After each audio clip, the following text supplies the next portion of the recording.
Lochani. My name is Mudinda Mbewana, and welcome to The Chosen Generation. Now, to all of you who are married back there at home, tell me the honest truth. Do you tell your partner everything? I mean, like everything?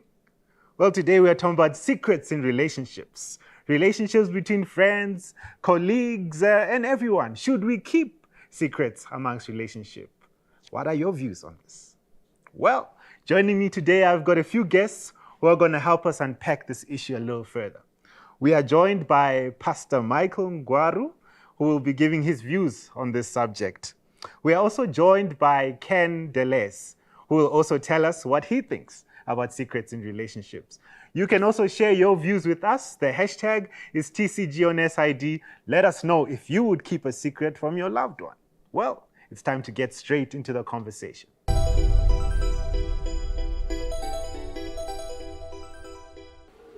Well, let's put it this way.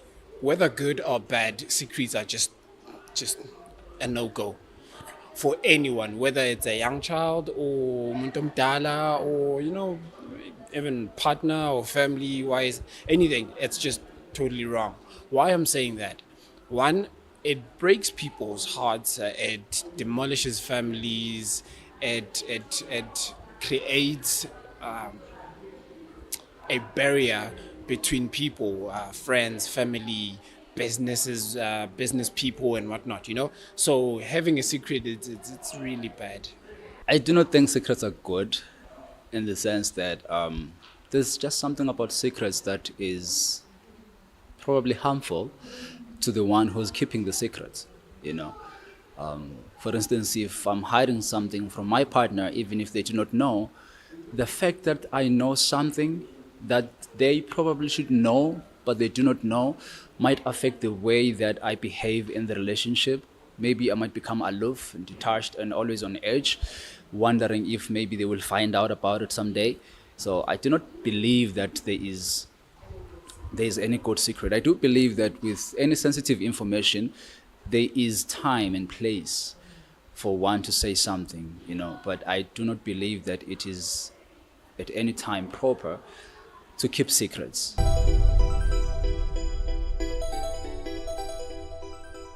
Maybe I should start with you, Pastor. Should family members, partners, colleagues, friends, should there be secrets between us? Dinda, before I can answer that question, maybe it's very important to know what a secret is and the parameters and boundaries around that. To me, a secret is possibly some piece of information that is only meant for a specific group of people. There's a constituency. And if the information is public to that constituency. If it goes out, then there's a breach of secret. All right. So you are saying, should there be secrets between friends, relatives, spouses, and whatever?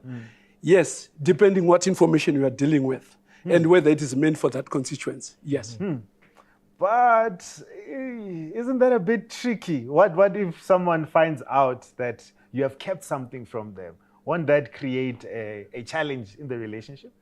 Like I have said from the beginning, if that piece of information affects that constituency, be it husband and wife and the family, and I'm keeping something that will affect them, definitely I will have kept something that will create a problem tomorrow. But if I am keeping a secret that has to do with my workplace, I cannot bring it to my wife. That is not the secret that I need to divulge to my wife. That is a wrong constituency altogether. Okay. So you are saying it has to do with context. Exactly. Where is the secret? All right. Exactly, yes. Ken, maybe I should bring you in. How prevalent do you think secrets are in relationships between people? You can just imagine, even there's what we can say a small secret, and there's big secrets. But secrets is just very prevalent in any relationship. It can be a husband and wife. It can be a boyfriend or girlfriend. It can be between parents or your friends.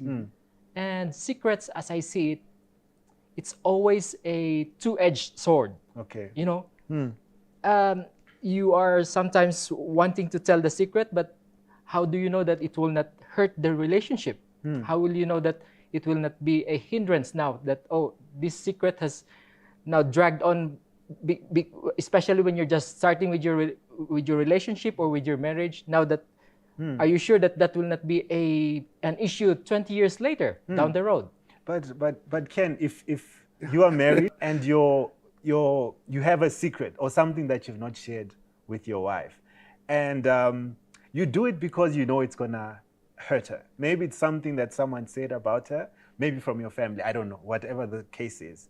And she finds out, because secrets always come out. She finds out and she's angry because you withheld that information from her, even though you are doing it to protect her. Why do you think that's the case? When we look at it, we would say in a marriage, you know, there's that communication skill that you need to have between you and your spouse, between you and your friend. Knowing what to share and when to share it is also important. You know, so that's why it's a double-edged sword, as I've mentioned. Double-edged sword, Pastor Ngwaru. Is there a need, therefore, to, let's say, to prevent the effect of a double-edged sword? The easiest way to solve this thing from where I'm standing is, whatever I know, let me just tell, because if it comes out, then I'm going to be blamed and persecuted. So let me just tell all secrets so that there are no secrets. What do you think about that thinking? I don't remember which book I read, but it was a powerful book. And this guy was talking about what he meant careless confessions. Okay, wow. Careless confessions. These are confessions that ultimately even destroy the relationship. Like, let's build a scenario. I am at work, or maybe as I interact with the market, you find maybe there's a woman who is kind of attracted to me, or maybe vice versa. Imagine going home and then you are telling your wife in the name of, we should not hide anything from each other. You know, hey, I met this lady as I was doing my rounds at work. She looked very attractive. And I'm very sorry that I was attracted. I mean, that would be careless. So this guy says, this is careless confessions. So there are certain things that happen to me as a person that possibly if I let them out there, the net effect is damaging relationships than preserving relationships. I hear you there. Maybe, Ken, I can bring you in here. What do you think, therefore, are the things that we should consider before deciding whether to divulge a secret? What are the things that we should really look at in response to being careful with information about things and other people? So maybe from the marriage context, there are things that you really need to share with your wife or with your spouse. Like, for example, financial matters, health matters. You know, you don't want to be keeping something that you are ill with something, and then later on your wife or your husband discovers that, oh, you are dying already. What else? You know, you're not supposed to have legal issues. You know, you're keeping those things. Yeah, that makes a lot of sense. What I hear you saying is that it's not about the excitement of telling the story, but you really need to consider the impact of what that message might be to that person, or even to the person who hears that you've divulged the secret. So now, just also elaborating on these secrets. Imagine a secret is like a fence around you. Okay. So the more you share with your spouse or your friend, the bigger your space grows. Because you are emptying yourself and giving yourself more space to grow into that relationship, or to grow into that a relationship can be between a friend or a spouse, or you know, between your parents. So the more you share with it, the more you invest on it. Yes. So the more you also make your boundary grow. Okay. Or you both can grow. Can I come in, Dandy? Very interesting. Yeah. Just to add to what Ken is saying, I think it's very important to do a cost-benefit analysis. Okay. We have said that a secret is a piece of information. What is the cost involved with sharing it? And what is the cost involved with holding it? Like Ken was saying, let's pick for example, you are now HIV positive. You went out and you tested you are HIV positive. Can you really keep this to yourself? What are the dangers of keeping such information? Because the other person is, relationships are based on trust. They believe you're okay and everything between us is above board. And only to know later that, look, you inflicted me with this and with that, and you should have actually, sometimes it becomes a criminal issue. To keep certain information that affects people becomes a criminal issue in some countries. Well, hey, this secret thing is tricky. Yeah. It's tricky. So, beloved, please let us know what your views are. The hashtag TCG on SID. Share your views, share your stories with us. We'll be right back after the break.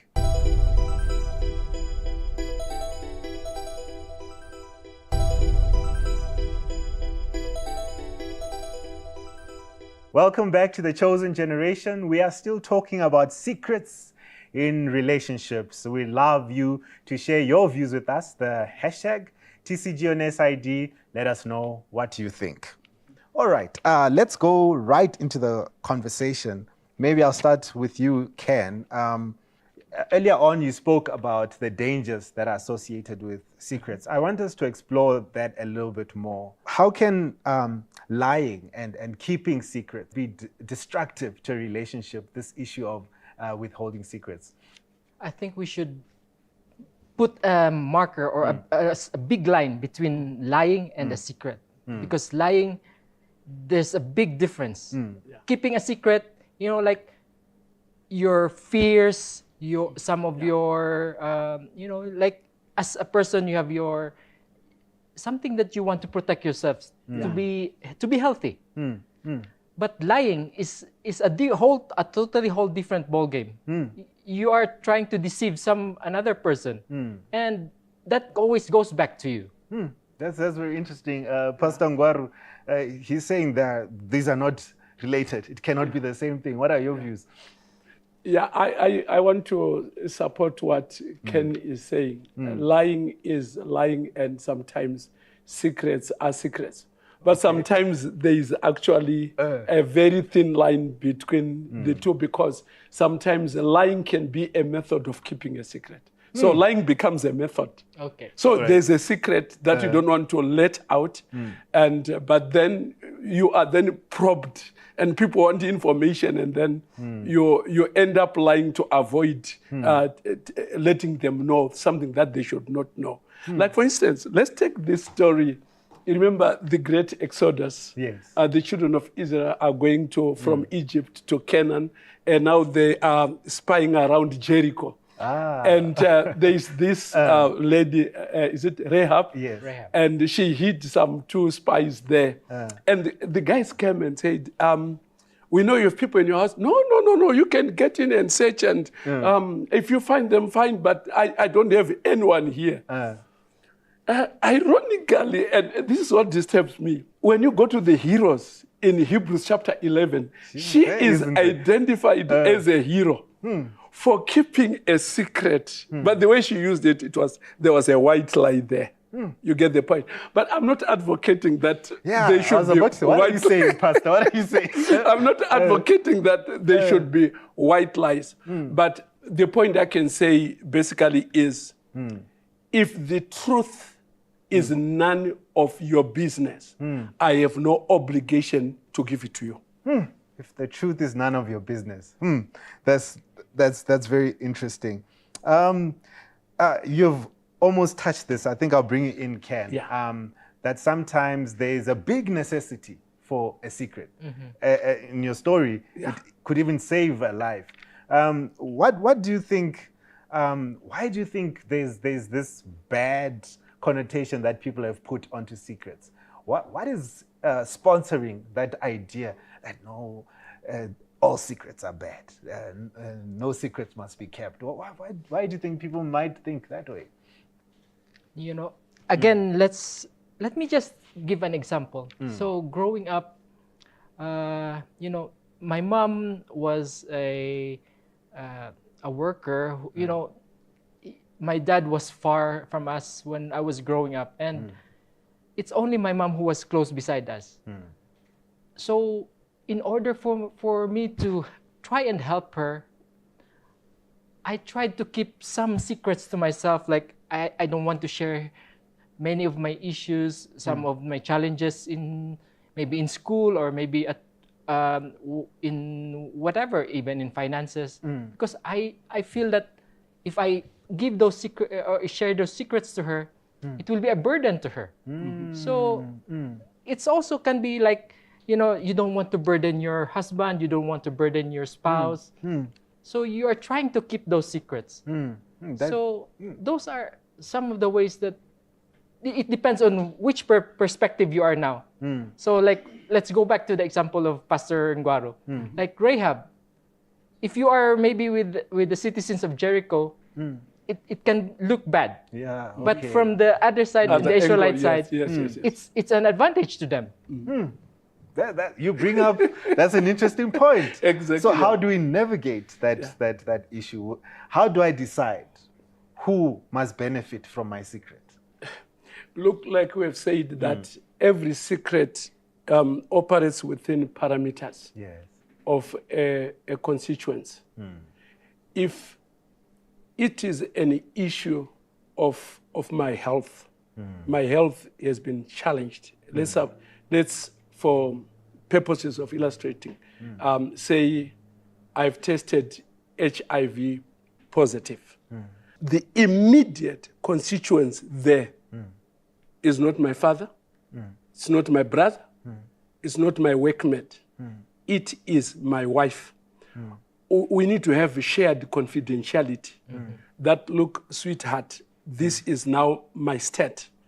And this state is going to affect us this way. And she can also go through her pain, anxiety, and fears, and we can deal with that secret between us. And then it is up to the two of us from this immediate circle, the inner circle, then to involve children to say, look, kids, daddy is in this position, or I can divulge, and then go to the outer. So it depends with how relevant the information is to the people that must know. If you are in the periphery, you may have to wait months to know that something happened. But if you are in the immediate circle, definitely we need to kind of divulge, because they are going to have immediate effects. Yes. Maybe, Ken, I should bring you in here. Taking the point of Pastor Nguaro, what happens then? It's an HIV case. Yes. Does it matter who I tell first? Maybe I tell my friends, you know, my friend or close friend to me, look, I have this issue. I'm afraid to tell my wife about what I've tested. Would it be a betrayal upon her if I tell my friend first before I tell? Because the correct constituent is the wife. So who comes first in the hierarchy of secrets? I'm glad you brought that on first. But again, let's look at it as a communication skill. Yes. How you told your wife, the timing of when you told her, you know, those things. And again, let's go back to that thing earlier that I mentioned, that sharing that secret is you unwrapping yourself, giving up part of yourself, and then trusting that the person will understand. That's so deep. Because that's the bottom line, the trust there. Yes. That's so deep. What are your views on this issue? Hashtag TCG on SID. Let us know what you think. We'll be right back after the break.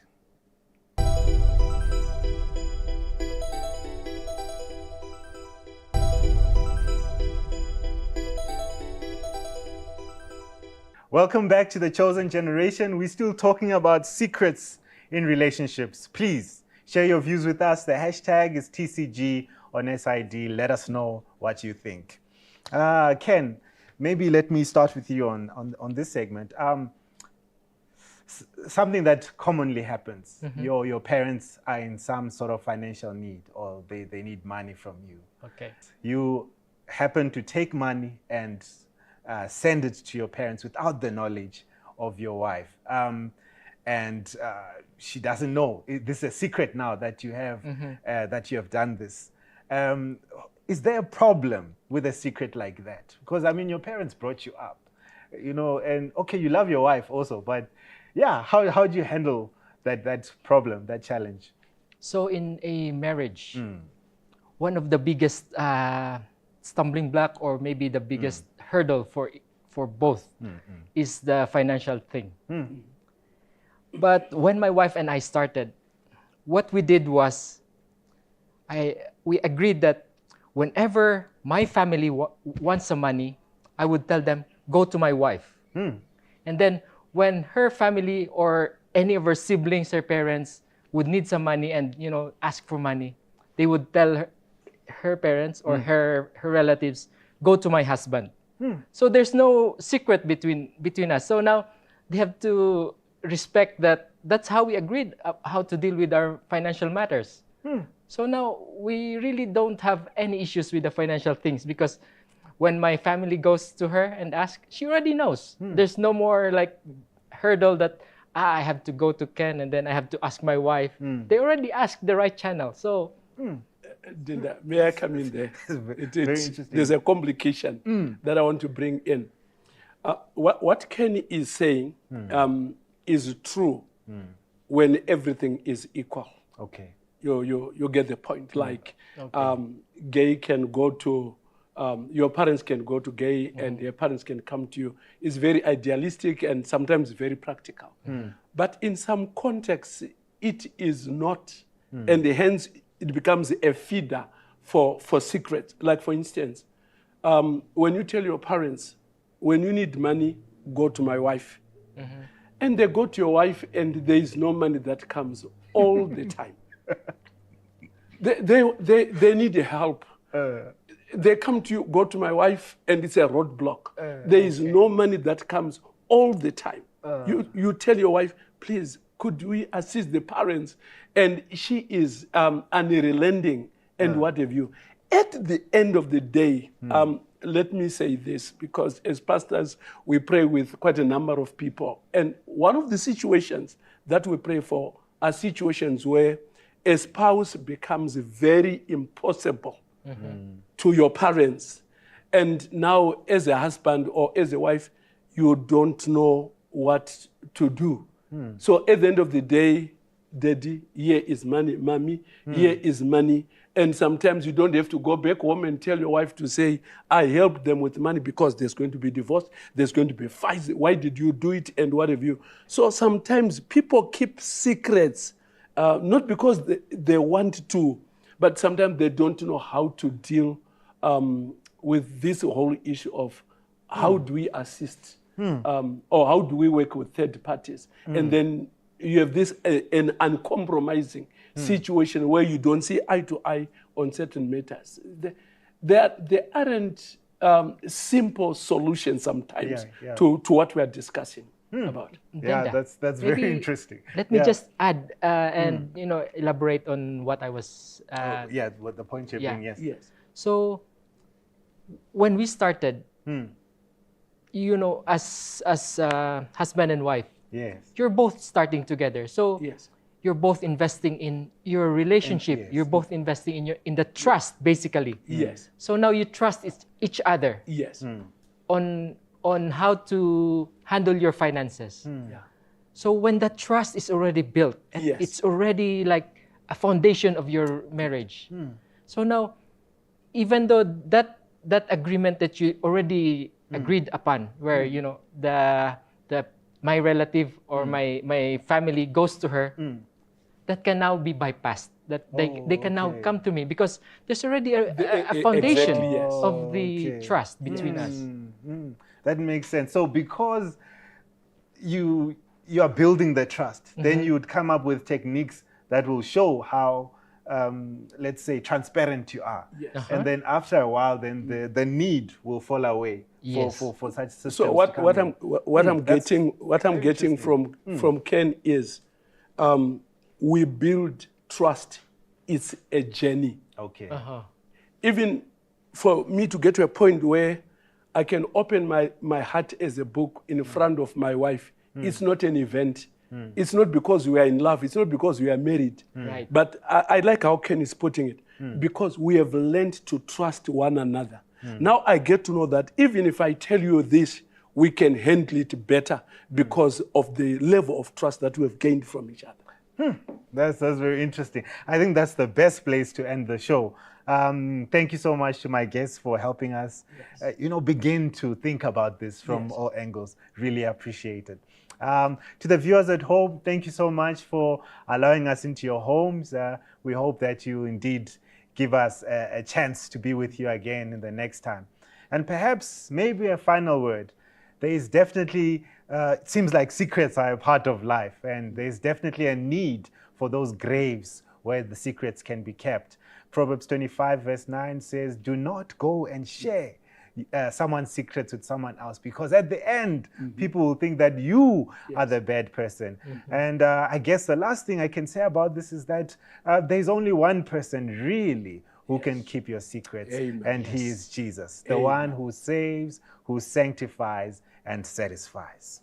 Lastly, again, please don't forget TCG on SID. That is the hashtag we use for you to tell us what your comments are and your ideas on the issue. Don't forget to subscribe on the YouTube page, the SID on SID Media. And that's a wrap. Thank you so much for being with us. We'll see you again next week. Goodbye.